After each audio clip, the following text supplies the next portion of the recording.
Hari ini kita beri tumpuan pada bidang keusahawanan, supaya di kalangan orang muda kita akan berlaku satu perubahan paradigma dalam mindset kita, cita-cita kita, aspirasi kita sebagai seorang individu tidaklah terhad nak cari pekerjaan. We are going to change all of you from becoming job seekers to job creators. Pada skrin pelancaran yang di 2, 1.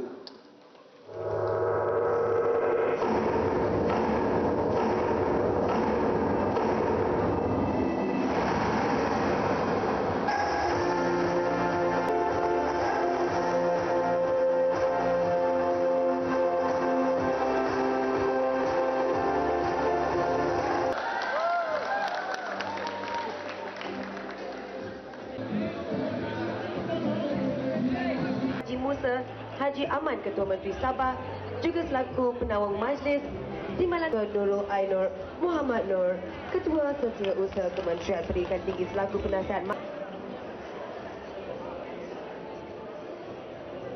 Baik, 2017 yang